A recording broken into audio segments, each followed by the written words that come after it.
vou gravar essa parte, porque eu acho que pode ser útil para alguns membros do GT que queiram ver depois. Vocês estão todos me ouvindo direitinho?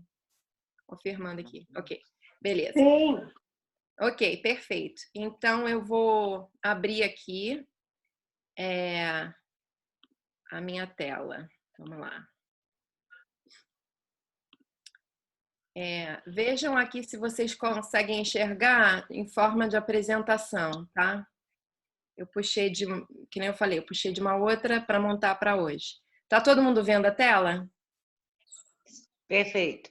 Perfeito, ok. Sim.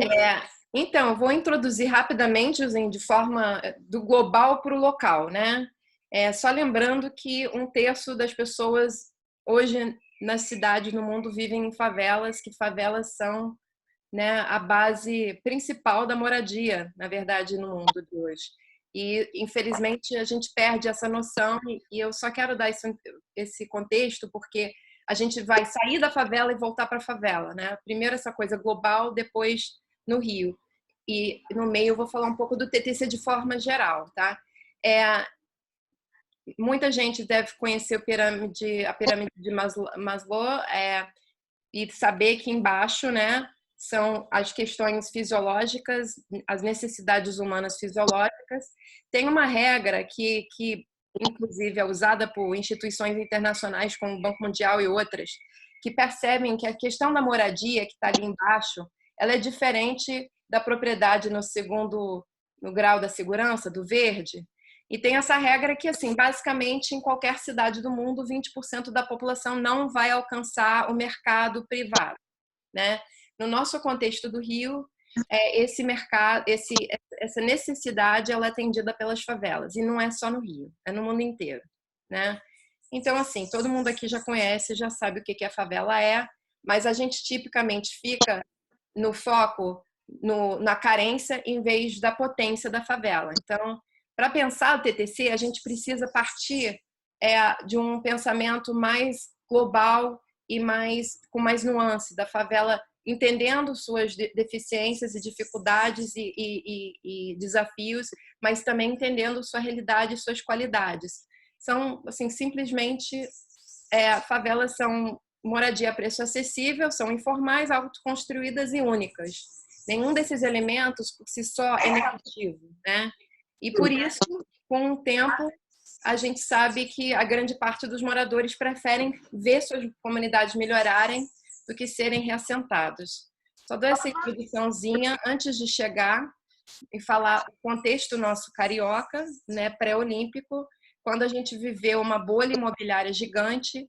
Rio de Janeiro se tornou a 21ª cidade mais cara do mundo, com o maior aumento no custo de vida em 8 anos de qualquer cidade no mundo, de 86% de aumento. Vocês lembram bem dessa bolha, né, imobiliária? Foi na mesma época que a gente viu todas as remoções acontecendo, né, das áreas centrais para as áreas mais distantes da cidade. Foi nesse contexto que 80 mil pessoas foram removidas de suas casas. Como a Maria já falou numa das reuniões do GT, a titulação não foi garantia dela permanecer lá, né? As concessões de uso do Estado não resolveram. E a gente viu muitas remoções, a gente também viu gentrificação, né? Isso aqui é uma matéria do jornal inglês Financial Times, fazendo propaganda de venda nas favelas, falando que é mais barato, que é um bom investimento, né? Então, assim, é nesse contexto que eu estou dando que a CONCAT, nós começamos a procurar uma solução, porque o título não resolveu a questão da Vila Autódromo e o título, na verdade, ia estimular a gentrificação em favelas da Zona Sul. Com toda essa história, essa vontade dos moradores de verem suas moradias e seus bairros melhorarem em vez de serem removidos. Aí teve esse vídeo aqui, bem da época, foi na Babilônia, onde a Light chegou e autoridades chegaram para fazer um debate e essa senhora, ela faz ela tem uma fala incrivelmente forte. O que ela fala? Eu não quero título, nós não queremos título. Foi no momento onde estavam se debatendo título na comunidade e ela percebeu que se ela ganhar título, se os moradores ganharem título, a situação de moradia dela ia ficar mais precária e não menos. Então, percebendo, gente, que situação complicada. Os moradores ficam, né, quer título para garantir direito. Aí não garante o direito, aí não quer título para não perder o que tem. Então, assim, qual é a solução para isso, né? E foi nessa época que a CONCAT trabalhou junto de várias organizações dentro do Vidigal para fazer uma oficina sobre gentrificação, para diagnosticar a situação do Vidigal e debater o que a comunidade podia fazer. Nesse contexto dessas oficinas, que acabaram virando uma série de debates públicos na praça no Vidigal, em 2014, nesses debates surgiu o TTC. O TTC surgiu por quê? Porque quando a gente estava debatendo aqui embaixo o que o morador pode fazer entre informar, explorar a gentrificação e se proteger, nesse máximo, a gente ficou imaginando o que é possível. E uma ideia que surgiu era essa do TTC, que na verdade a gente conhecia de um contexto fora, não de um contexto de favela. Então era a gente estava fazendo uma teoria em cima do TTC. O que era o TTC? Porque eu vou falar um pouquinho sobre essa história inicial do TTC. Começou na década de 60 nos Estados Unidos, nos movimentos por direitos civis, no estado de Geórgia, onde fazendeiros e outros negros da área rural queriam garantir o direito à terra. Eles se organizaram como se fosse uma associação, onde a terra era de todos, né? A terra era de todos, mas eles tinham também direitos individuais. Isso foi evoluindo e virou mais focado na área de moradia ao longo das décadas subsequentes. Então, esses dois exemplos da esquerda são nos Estados Unidos, o de cima numa comunidade latino-americana e na de baixo numa comunidade bem global, mas com bastante com muitos de vários países africanos. Do lado direito, em cima, é Quênia, na África, e o de baixo é Porto Rico, nos contextos de favela. Então, esse modelo ele foi evoluindo. Eu vou explicar um pouco mais sobre ele, mas antes disso, só para mostrar que ele vem crescendo. É raro um TTC depois de iniciado, porque o trabalho, na verdade, ao início, a formação dele, criar todas a realização inicial dele demanda tanto trabalho que depois eles tendem a permanecer. É muito raro um TTC deixar de existir depois de criado. Na verdade, os especialistas não conhecem, eu já perguntei a vários. Então, ele foi crescendo no mundo, nos Estados Unidos eles estão no país inteiro, são centenas, e essa situação hoje. Enfim, tem alguns que separam a área para fazer horta, tem outros que fazem outros tipos de comércio local, eles são muito variados.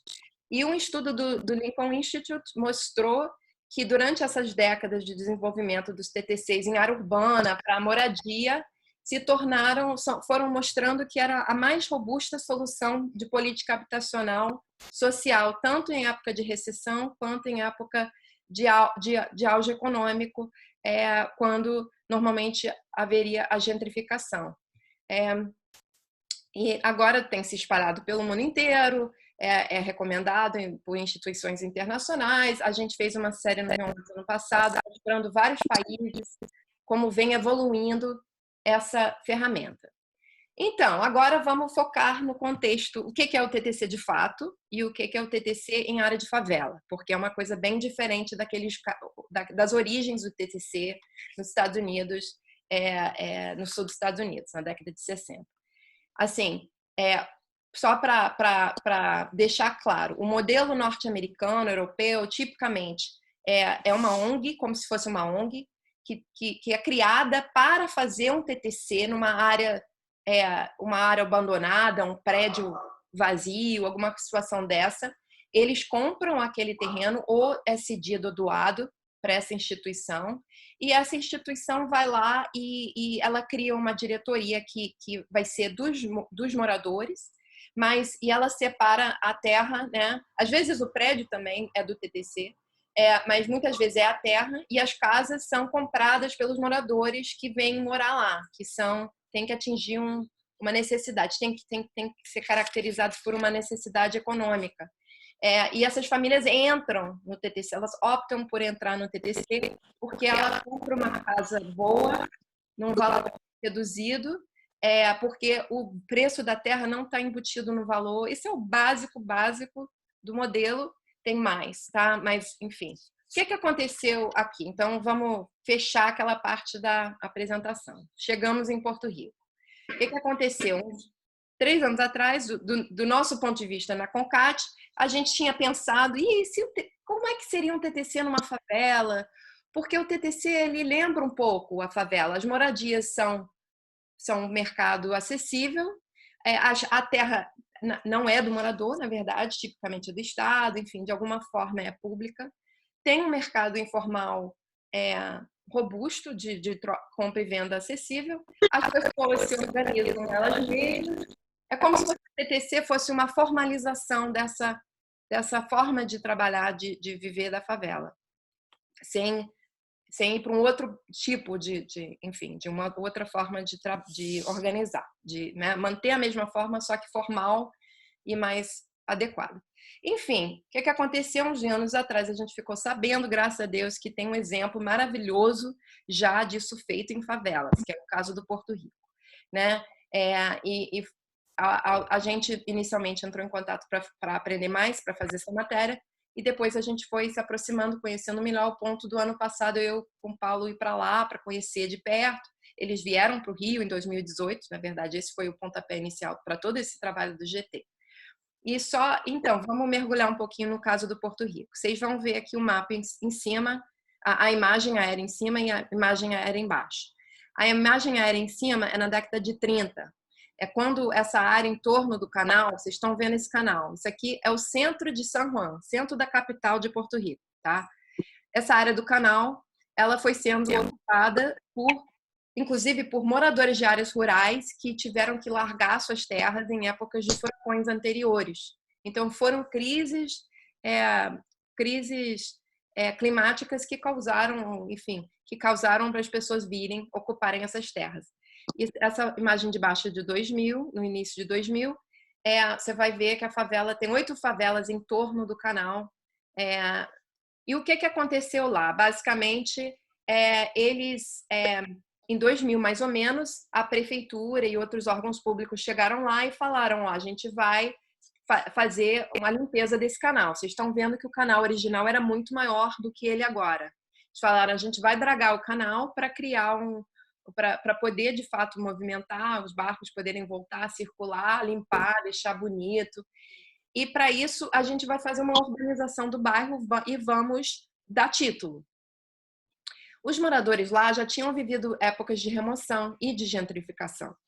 Então, eles viram aquilo, eles agora ficam do lado do centro comercial de San Juan, o centro, desculpa, bancário, né? E eles falaram, olha, a gente sabe que a partir desse projeto, muitos moradores aqui não vão ter como se manterem aqui, não vão ter como... Aqui vai se desconfigurar culturalmente, socialmente, ao ponto que a gente não vai conseguir ficar. Além do fato que, para dragar o canal, ia ter que remover pessoas, enfim, ia desfigurar a comunidade. Então, as autoridades fizeram uma coisa muito bacana, eles juntos organizaram uma série de debates na comunidade, lideranças e o órgão do Estado. Se todo mundo puder desligar o microfone, seria ótimo, gente. Cláudia, eu acho que é o seu, talvez. Mas então, aí eles voltaram nessas conversas públicas, ao longo do tempo, eles conseguiram chegar a uns debates sobre como organizar a terra. E eles debateram cooperativa, debateram várias coisas, e eles pegaram essa ideia norte-americana do CLT, Community Land Trust, e eles falaram, olha, como é que seria isso aqui? E eles perceberam que o encaixe era o que eles estavam buscando, então eles tiveram, na verdade, que criar uma lei, e, enfim, eles tiveram que criar até uma lei para poder realizar isso lá. A terra, então, como é que é organizado isso? A terra, ela é da comunidade como um todo, através de uma instituição, né, que é liderada pelos moradores. Essa instituição local é a dona das terras, e as casas são dos moradores. Eles compram, vendem, enfim, tem umas regras que são criadas pela comunidade para como funciona essa compra e venda. Cada TTC faz isso ou não do seu jeito, isso é cada um. Enfim, esse modelo TTC, ele tem umas características universais, mas ele também varia de acordo com... ele é muito específico ao local, né? No caso deles, eles organizaram da forma deles. Eu vou deixar essa parte de como eles organizaram para se a gente quiser debater, porque o foco hoje é a gente falar sobre essa questão, de fato, das crises, né? Então, assim, eu mencionei que tanto o Cânio, que é a série de favelas, de 8 favelas da região do Canal, eles foram ocupados em épocas de furacões em outras partes do país que levaram as pessoas a migrarem para a cidade ou migrarem pela questão econômica. Depois de ter sido criado o TTC, eles encontraram em outras crises que eles perceberam que eles tinham muito mais força do que outras favelas e também até do que outros moradores de baixa renda da cidade formal, porque eles tinham foi em vários níveis, né?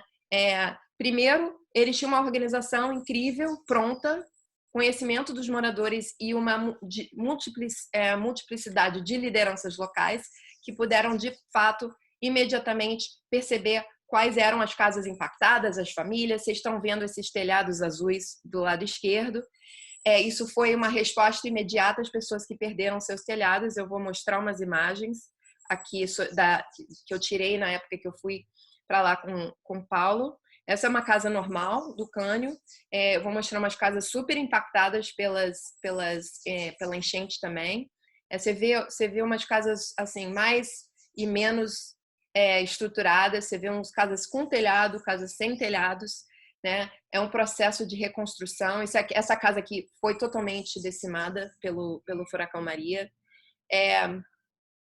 E aí você vê famílias como essa daqui, que vivem perto do canal, né? Que estão para ser reassentadas num processo. Aí o Paulo do lado esquerdo. Isso aqui é o canal, vocês estão vendo como ele está totalmente... não dá para navegar, está inavegável no momento ainda. Eles estão ainda nesse processo, porque como é que eles fizeram? Eles se organizaram. As moças são pessoas... Essa moça do meio é uma liderança local, o Alejandro também, do lado esquerdo. Essa senhora aqui no meio de vermelho é uma moradora que vai sair dessa área. Essa área perto do canal, onde eles vão ter que liberar, mas as pessoas ganham casas dentro da comunidade que elas selecionam, às vezes são construídas para elas, então todo o reassentamento é organizado pelos moradores. Isso tanto depois do furacão para as pessoas que precisaram e quanto pelo canal, tá? Enfim, então, peraí, eu acho que tinha mais alguma coisa aqui que eu ia falar sobre o Cânio. Então, eu estava explicando as questões que ajudaram eles a ter mais resiliência durante o furacão, né? Tem a questão da própria organização que eles já têm, que é muito avançada em relação a outras áreas. Tem o fato que eles são uma comunidade, como TTC, eles são donos de uma parcela grande de terra, então eles dialogam diretamente com o governo. Eles dialogam diretamente, nesse caso, com o FEMA, que é o órgão de proteção em momentos de crise desse tipo, dos Estados Unidos, que deveria estar dando assistência lá, mas não estava querendo dar. Mas eles têm um grau de poder maior do que, obviamente, ou uma favela ainda irregular teria, e também moradores de baixa renda com títulos individuais teriam. Eles também podem se reorganizar a própria comunidade internamente, como eu falei, quem precisa sair, quais telhados precisam ser melhorados, consertados. E eles também têm uma rede de apoio internacional do movimento TTC, porque os TTCs, como eles são fundamentados nessa questão de apoio mútuo, de organização coletiva, e de reconhecer outros valores além do valor de mercado, do valor financeiro, toda a filosofia do TTC faz com que eles se organizam coletivamente além de cada um. Então, de repente, foi feita uma campanha internacional de apoio entre TTCs internacionais e conseguiram captar mais de $200 mil de apoio, que seria R$1 milhão. Tá? Então, é isso. Por último, eu queria só mostrar assim, mais uns slides de texto, né, que a gente Um que a gente já usou algumas vezes só para quem está chegando, meio que do início, ou mais para o início de entender o TTC, né? Só para lembrar as características bem básicas do que é o TTC, em qualquer local, seja no contexto norte-americano, que é uma ONG que vai lá e cria do zero, seja no contexto favela de Porto Rico, onde os moradores resolvam criar. Primeiro, a adesão espontânea. Os participantes têm que optar por fazer parte, né? E têm que aceitar as metas que são criadas pelos moradores. A propriedade da terra é coletiva pelo TTC, que é a instituição proprietária. As casas são de propriedade individual, os moradores têm essa propriedade, né? No nosso caso seria direito de superfície, enfim, seria feito dessa forma.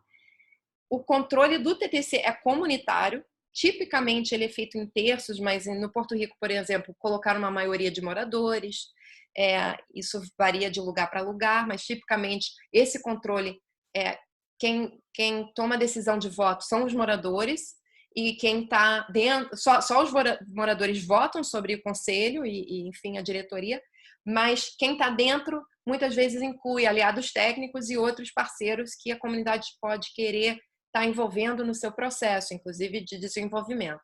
E é acessível para a perpetuidade, tá? Então, a ideia é que fica no TTC, a terra, o direito fica com o TTC permanentemente. Esse é o objetivo do TTC. Eu vou mostrar, eu tenho até vergonha de mostrar, mas eu fiz esse desenho muito ruim. Só para comparar, só para falar assim, o básico. O direito ao imóvel é do morador, o direito da terra é da comunidade, e essa combinação resulta num direito à moradia mais robusto, né? Que o controle comunitário resulta em mobilizações da organização comunitária mais empoderadas. Você junta isso aos aliados técnicos e recursos diversos que podem ser públicos, inclusive com a comunidade tendo a terra toda, tendo mais controle, sendo dona da própria terra, não só pela concessão, mas sendo dona da terra e coletivamente no fato dela ter uma grande propriedade, ela tem mais poder para conseguir recursos públicos, inclusive. Isso gera desenvolvimento comunitário pautado, definido e gerido pela própria comunidade. Então, para finalizar, né, neste modelo, os moradores podem permanecer sem medo, vender quando quiserem, desenvolver sem medo de gentrificação e de forma desejada pelos moradores, realizar reassentamentos sanos, sem remoções forçadas, para o bem comum e garantindo uma melhoria de vida para os reassentados. Neste modelo, o desenvolvimento territorial é baseado nas prioridades comunitárias, pode gerar recursos para a própria comunidade, pode reconhecer e aperfeiçoar elementos de arquitetura vernacular, pode realizar áreas comuns para atendimento aos vulneráveis, isso tudo pensando essa questão das crises, né, como a gente está vivendo agora. Por exemplo, no Porto Rico, em São Paulo, em Paraisópolis, eles fizeram casas específicas para os moradores que precisavam se isolar durante a pandemia. Não é um TTC, mas é o tipo de coisa que um TTC poderia fazer, né? Enfim, pode muita coisa. E, finalmente, nesse modelo, em termos socioculturais, né, a comunidade pode desenvolver, novamente, pelas suas prioridades, conduzido em torno das suas qualidades e ativos da própria comunidade. Quer dizer, a favela pode manter a sua raiz, as suas características que ela valoriza, porque cada uma tem uma história, gera um ciclo virtuoso de produção de jovens e novas lideranças. Pelo menos é isso que a gente tem visto no Porto Rico, e muito mais. Enfim, eu acho que esses são os slides que eu queria mostrar agora. Se tiver mais alguma coisa ao longo do debate, a gente pode estar... eu tenho outras imagens que eu posso estar mostrando, mas eu queria, enfim, isso aí para a gente debater em cima. Então, abro aí o microfone para quem quiser comentar. A ideia agora é a gente falar mais... A gente pode debater o próprio TTC, conversar sobre esse modelo, se tiver pergunta, esclarecimento, que tem um tempo que a gente não faz isso nas reuniões, mas, ao mesmo tempo, levantando essa questão que a gente está trazendo hoje, especificamente resposta às crises, como essa pandemia atual. Como é que seria, por exemplo, agora esse momento no Rio de Janeiro, se as favelas já fossem organizadas como TTCs, né? Eu acho que assim, a gente antes estava levantando muita questão do TTC como um mecanismo para atingir a regularização fundiária, né, de forma robusta, sem tanto diminuindo chance de remoção quanto gentrificação. Mas agora, internamente, nós que estamos aqui debatendo, pensando no TTC, pensando ele nesse momento, a gente percebe que é muito mais do que isso. Esse outro lado do desenvolvimento comunitário, controlado pelo morador, mas de forma oficial, formalizada, organizada, eu acho que isso tem, talvez, tanto quanto, se não mais, poder como elemento de valor do modelo.